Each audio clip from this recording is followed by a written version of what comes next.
প্রত্যেকটা মহিলার প্রতি মাসে একটা ব্যাপার থাকে না থাকে না থাকে। তাহলে একটা বাসে 60টা সিট থাকে, বুঝবেন?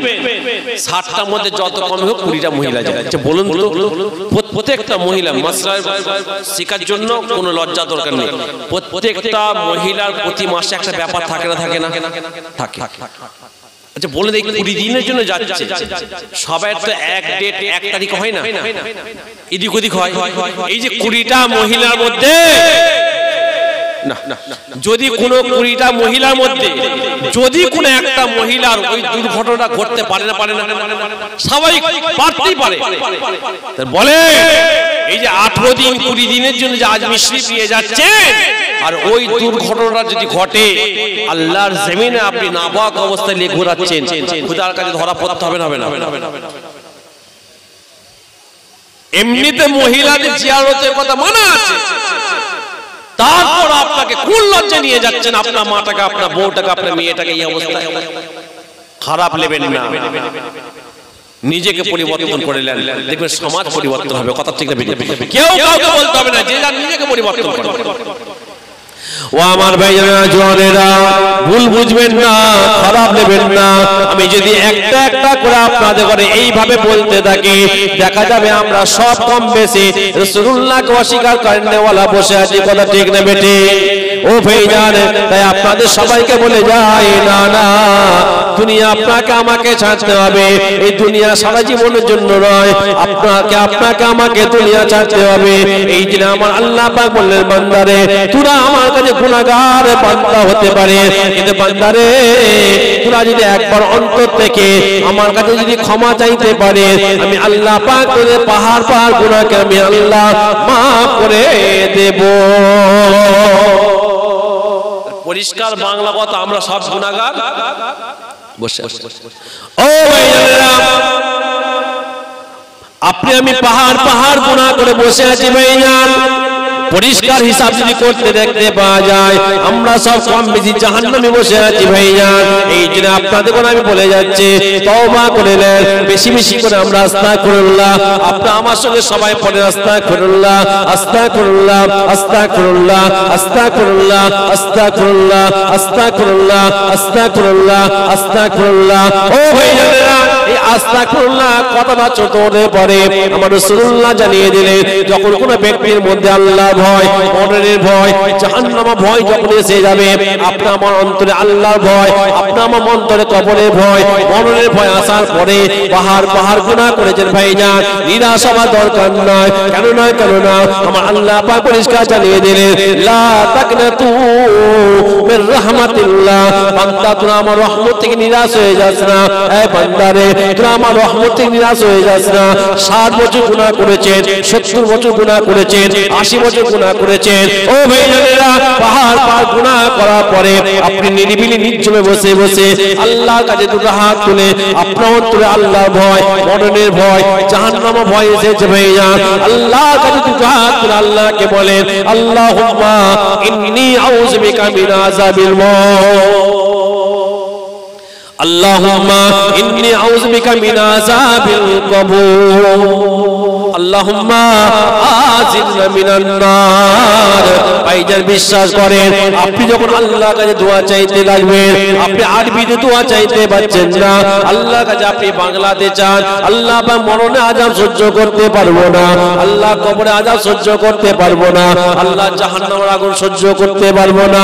কিতাবে পাওয়া যায়, আল্লাহ দরবারে দুটো হাত তুলে আপনি যদি এক ফোঁটা চোখের পানি ফেলতে পারেন, আমার রাসূলুল্লাহ বলেন, আপনি তওবা করতে পারেন। কেমন তওবা করবেন? বিসমিল্লাহির রাহমানির রাহিম, ইয়া আইয়ুহাল্লাযীনা আমানু তুবু ইলাল্লাহি তাওবাতান নাসুহা।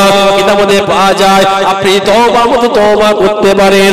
আপনার পাহাড় গুনাহ করেছেন, এক ফোঁটা চোখের পানি যদি খোদার জমিনে ফেলতে পারেন, আমার আল্লাহ পাক ওই এক ফোঁটা চোখের পানির খাতিরে আমার আল্লাহ আপনার আমার পাহাড় সারা জীবনের গুনাহকে আমার আল্লাহ মাফ করে দেবে। একটু জেনে বলা যাবে না? ও ভাইজানেরা, কিন্তু বড় দুঃখ কি লাগে জানেন, আমরা সবাই গুনাহগার গুনাহগার গুনাহগার, কিন্তু গুনাহকে গুনাহ মনে করি না। কিন্তু দেখেন আপনার আমার এলাকায় যখন কোনো ব্যক্তি মারা যায়, মা মারা গেলে আমরা কাঁদি, মা বাপ মারা গেলে কাঁদি, ভাই মারা গেলে কাঁদি, বোন মারা গেলে কাঁদি, পাড়া প্রতিবেশী মারা গেলে কাঁদি হয়ে যান। কিন্তু এই চোখের পানি আপনাকে নাজাত দেবে না, দেবে না, দেবে না। কিন্তু আপনার অন্তরে যদি আল্লাহর ভয়, মরণের ভয়, কবরের ভয় যদি আপনি যদি আল্লাহর জমিনে এক ফোঁটা চোখের পানি ফেলতে পারেন, আমার আল্লাহ পাক আপনার আমার জীবনের পাহাড় পাহাড় গুনাহকে আমার আল্লাহ মাফ করে দেবে। ওই চোখের পানি নাজাত দেবে না। মা মারা গেছে কাঁদছে, বাপ মারা গেলে চোখের পানি ফেলছে, কিন্তু এক ফোঁটা যদি আল্লাহর ভয়, মরণের ভয়ে, কবরের ভয় যদি এক ফোঁটা চোখের পানি ফেলতে পারে, বিশ্বাস করেন আমার আল্লাহ পাক আমাদের কত সম্মান দিয়েছে জানেন। আল্লাহ পাক আমাদের ঘরে আখিরি জামানার নবীর উম্মত করে পাঠিয়েছে।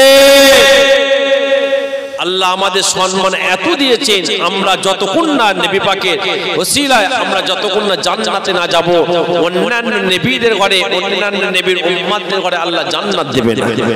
জোরে বলা যাবে না? একটু জোরে বলে। একটা ছোট্ট একটা ওয়াকিয়া বলি শোনেন। হযরত মুসা নবী নাম শুনেছেন? আপনার কাছে ঘুম ধরছে বুঝতে পারছি, হ্যাঁ? নারে তাকবীর। এতগুলো মানুষ পিছনগুলো সব কি ঘুমোচ্ছে নাকি বুঝতে পারছি না। আপনারা তো বাউন্ডারির বাইরে চলে গেছে। তাকবীরটা দেন, ওখানে বসে আছে সারাটা দেন, যে জেগে আছেন কি ঘুমাচ্ছেন বুঝবো কি করে? নারে তাকবীর। আপনারা কেউ দেবেন না, আপনারা যারা বসে আছেন দেবেন না। আমি ওখান থেকে শুনতে চাই নারে তাকবীর। আপনাদের মানা করছি যে আপনারা দিচ্ছেন, হবে কেন? দান না, আমি দেখবো ওখানে, এখানে ওখানে বেশি মশা আছে, কাঁধে আওয়াজ বেশি, আমি দেখবো নারে তাকবীর আছে না? আচ্ছা আপনারা দান দেখি তো, নারে তাকবীর কাঁধে বেশি হলো আমাদের নয়? আচ্ছা ও সামনে, ঠিক আছে এবার সবাই মিলে দেন নারে তাকবীর। সিলসিলায়ে মুজাদ্দিদে জামা, সিলসিলায়ে মুজাদ্দিদে জামা, হিজবুল্লাহ, হিজবুল্লাহ, নারে তাকবীর। দোষে পড়েন আল্লাহুম্মা।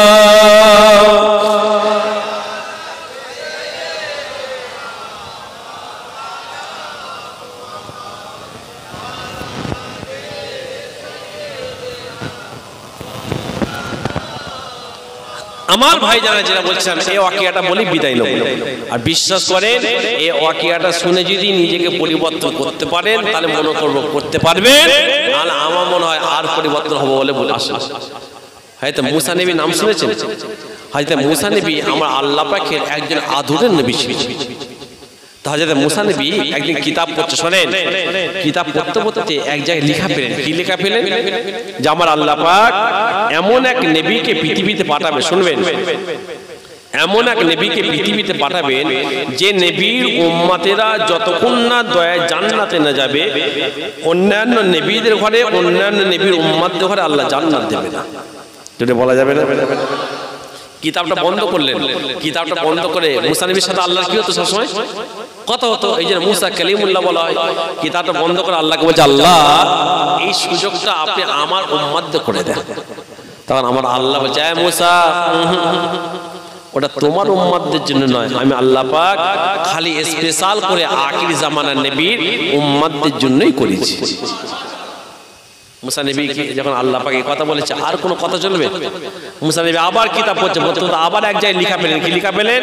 যে আমার আল্লাহ পাক পৃথিবীতে এমন এক নবীর উম্মতদের ঘরে পাঠাবে যে নবীর উম্মতেরা আল্লাহর কাছে খুলুসিয়াত মন থেকে যা চাইবে আল্লাহ তাই দেবে। মুসা নবী কিতাবটা বন্ধ করে আল্লাহকে বলছে, আল্লাহ তাহলে এই সুযোগটা আমার উম্মতদের করে দেন। তখন আমার আল্লাহ পাক হযরত মুসা নবীকে বলছে, এ মুসা, এটাও তোমার উম্মতদের জন্য নয়, ওটাও আমি আল্লাহ পাক আমার আখির জামানার নবীর উম্মতদের জন্যই করেছি। মুসা নবী আর কিছু বললেন না, অনেক লম্বা চড়া। মুসা নবী কিতাবটা বন্ধ করলেন। কিতাবটা বন্ধ করে আল্লাহকে বলছে, আল্লাহ একটা কথা বলবো? আল্লাহ বলছে হ্যাঁ বলো, কি বলবেন? বলছে আল্লাহ আমার তো অনেক উম্মত। আল্লাহ বলছে হ্যাঁ। বলছে আমার যত উম্মত আছে সমস্ত উম্মতদের মধ্যে থেকে সবথেকে নিকৃষ্ট গুনাহগারকে আমি একবার দেখতে চাই। এখানে আমরা এতগুলো ভাই বসে আছি তো, আমরা সবাই তো গুনাহগার, কিন্তু কে বেশি গুনাহগার কে বলতে পারবো? বলতে পারবো না। এখন যদি তাকে আল্লাহ পাক হালকা করে শুনতে ফাঁসে হ্যান্ডটা বসিয়ে দেয় কেমন হবে? আবার যদি আমার মতো মনি সাহেব হয় তাহলে বলবে কি জিনিস ছিল দেখ। হ্যাঁ কি না? যে এই কথাটা লাস্টে বলবো, ঈমান লুটার চক্রান্ত চলছে বিশাল একটা।